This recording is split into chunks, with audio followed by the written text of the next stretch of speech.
Hello my fellow dirt road travelers. Well, we ran into an interesting problem with the Gladiator when we're upgrading the 40, so we're going to address that problem today. And we also have to go down and go pick up parts from Rock Jock, so this should be an interesting video, so come along with us.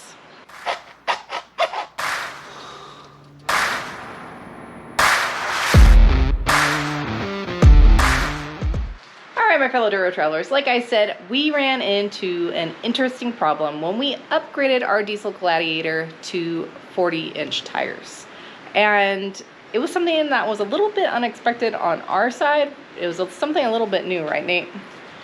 It's something I didn't think about. So when we upgraded, we found out that the windshield wiper bottle, the windshield washer fluid reservoir, yeah, is kind of in the wrong location for 40 tires. Yeah, on the diesel, on the JL and the Gladiator, both the diesels, apparently they put that right inside the wheel well, so it takes up some of the room that you need when you're gonna run such a big tire. Yeah, so let's show you where the location is, where it originally was, and what we're doing to fix that problem. Alright guys, so this is the factory washer fluid tank for the diesel Gladiator, and let me show you how it sits in here. This comes down from the top, but this originally sat right in here. You can see how much room that takes from the tire. So basically any turning is going to be rubbing on that bottle. And let me tell you, we've been running without it for a while. You can do it. It's not going to really hurt anything. Just sucks. The amount of bug guts. And we live on a dirt road, so it's been really fun. And I've been really pushing Nate to install the new one. But let's show you what the new one looks like. Alright, so here's the upgraded washer fluid reservoir from Moto built. This one's going to tuck in a lot further, and it sits actually inside the frame. I think it mounts somewhere back in here. I got to move this wiring harness, but it sits back inside here. So it's going to be way back in there like that. So it's tucked way out of the way. You have to use the original neck, which is right here. Yeah, and you actually have to cut a piece out of it. So you have to cut it here, and you have to cut it here, and then you put a hose in between, and then you reuse the upper and lower half. And then also you got to reuse the washer level sensor and the pump from the original tank. So you got to be careful with the grommets and all that, because you have to reuse them in the new tank. All right, let's get going. Let's start pulling that stuff off.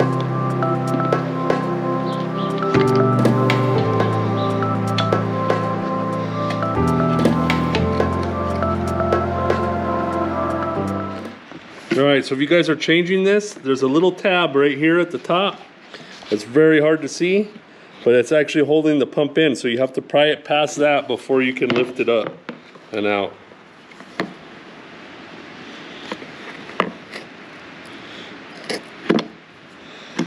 Alright, that's up and out. There's a little screen here because obviously everything is dirty on our Gladiator.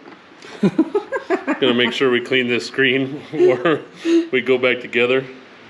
And then the seal is here as well. So this white part is actually a rubber seal. Alright, so I took it inside. I cleaned the filter up, so it's a lot cleaner, so it's not gonna plug up right away.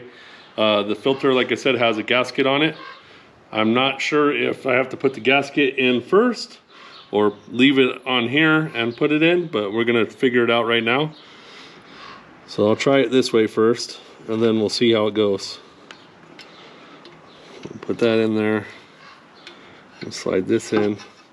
Okay, and then I noticed that this also has a tab to hold it. So once you're in and it's past that tab, now it can't come out. Alright. So that's going to hold the pump in there. Alright, last part to transfer over is the level sender.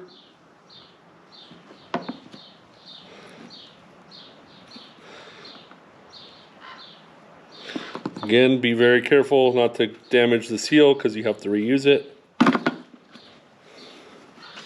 There we go. And then we take the seal out. So we have the seal and the level sender.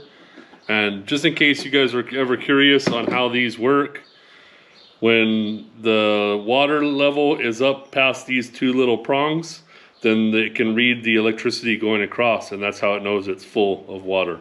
Otherwise, when the water's passed down past this becomes an open circuit, and then it knows that there's no water in it.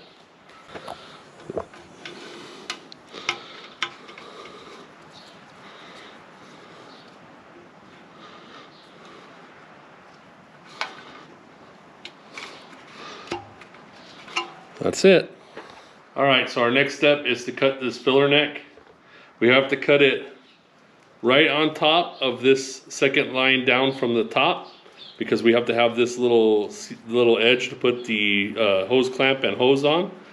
And then down here, we're gonna cut it right underneath this middle line.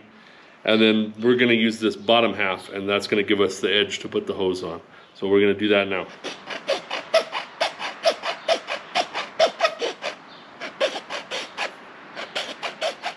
All right, so we cut both our ends off, and then we're gonna put in the tube that goes between them right now, which is supplied by Moto. It comes in the kit here. You can see it's a clear plastic tube and a couple hose clamps. So that's why you need to have the little lip so you can put the hose clamps on there. So we're gonna go ahead and put that on now. And then all the rest of the hardware is supplied as well to mount this thing. So everything you need, you will have between this hardware bag and what comes off the original washer fluid tank. So, all right guys, so if you're anything like me, you don't entirely read the instructions all the way through the first time. So I was wondering why it came with 3 clamps. And then I went back and read the instructions and found out we have to put a clamp around the motor, the washer fluid motor as well. So we're gonna be using the 2 clamps on the hose, and then we're gonna use the clamp around the washer fluid motor. So if you tighten the clamp down a little bit, just barely so it'll stay, and then line it up so it's just got the edge hanging out of the tube, then that'll give you enough room to put this in there and tighten it the rest of the way.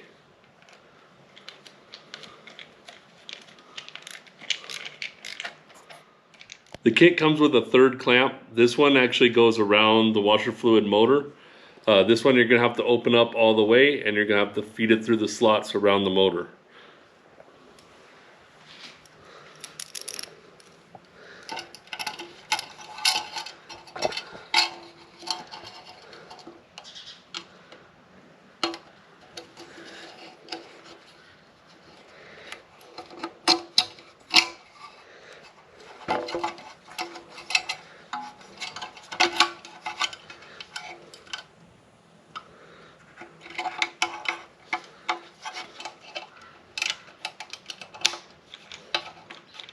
Alright, so next up we got to put this lower bracket on here for the mounting. We were supposed to have some bolts provided by Moto Built, but somebody forgot, I think. It happens. yeah, I'm not going to blame them, but luckily it was a pretty common bolt. It's 1024. The only issue is the ones I had here were about 1 inch too long, so I had to cut them down. Makes them a little rougher, harder to start, but I did put a nut on first before I cut them, and that way I could back the nut off and kind of smooth the threads out. So we'll put these ones in.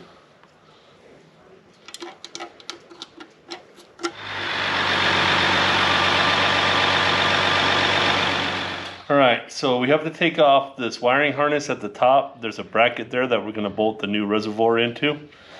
So it's got these little push lock things. We just got to pull these out.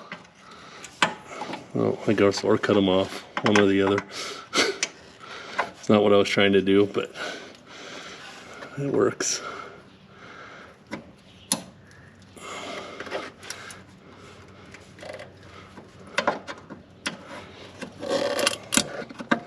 There we go. And then once that's out of the way, cut the zip tie, because this is aftermarket stuff I put here.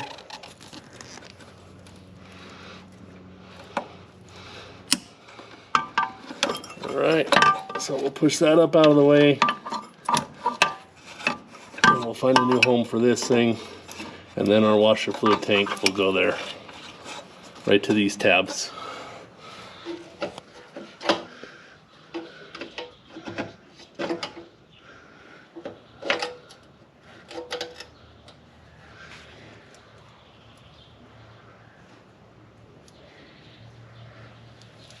So this is through bolted through these holes now, using the supplied hardware. It's a 1/4 bolt and nut. Alright, so you just come up through the hole, put the washer on, then put the nut on.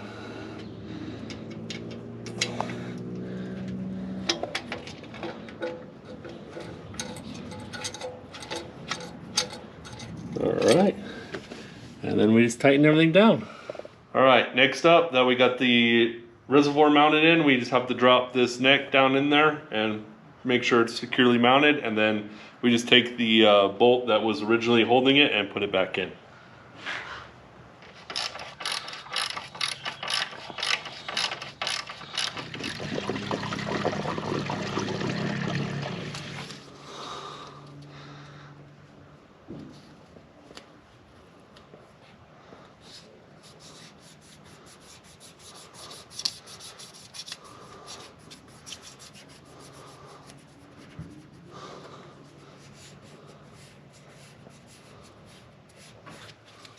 Alright guys, so that's the install of the Moto washer fluid reservoir for the diesel Gladiator. That gave us a lot more room to clear these 40s. No more ribbon. But right now it's getting really late at night, so I'm going to take you guys to Rock Jock tomorrow. So let's get going. Let's get there tomorrow.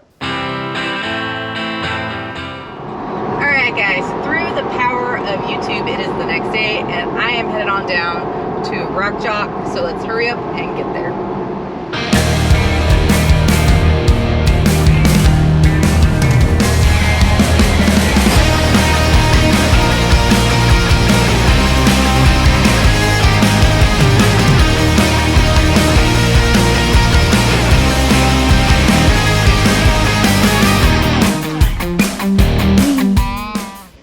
Alright guys, so if you ever get a chance to come on down here to Rock Jock, it is a really cool place to come pick up your parts, and everyone here is like super sweet. So we're going to be picking up the tie rod today and some other little goodies. Whatever Nate ordered, I'm paying the bill, so let's get those parts. Alright guys, so we got our parts all loaded up, and Rock Jock left me with an armful of shirts and hats to give away to you guys. So we'll probably do some family pack giveaway, so check us out on Instagram over there and we'll be doing the giveaway over there. So let's go check out the Rock Jock vehicle right now since it's out. All right guys, right behind me is the Rock Jock Gladiator. They just got a brand new wrap on it and it looks freaking amazing.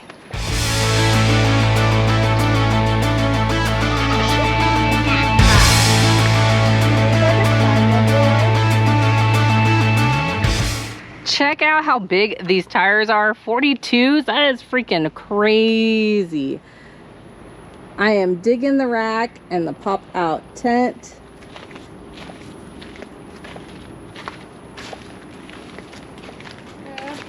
Woo, what do we got next door? Look at this. Ah, that color scheme looks so friggin' awesome. Matches the DirtRoadJourney style, doesn't it? Mama. All right, guys, so that completes our journey down to Rock Jock. I just wanted to take you guys along to see a little bit of it. It's really cool that we got to see the Rock Jock Gladiator out. Usually you only get to see it at shows, and if you get to hit the trails with them if you're lucky. So that was really cool. Every time we come down here, they're always super sweet to us, and they're super sweet to the girls. Girls, do you like coming down to Rock Jock? Yeah. Yeah? But we really appreciate them, and we do really like their parts. I can't wait for Nate to get all the stuff we bought onto our Gladiator. It's gonna be freaking awesome. But guys, you know the drill. We're tired, hungry, and dirty, and that is going to be the end of this dirt road journey. Bye, guys.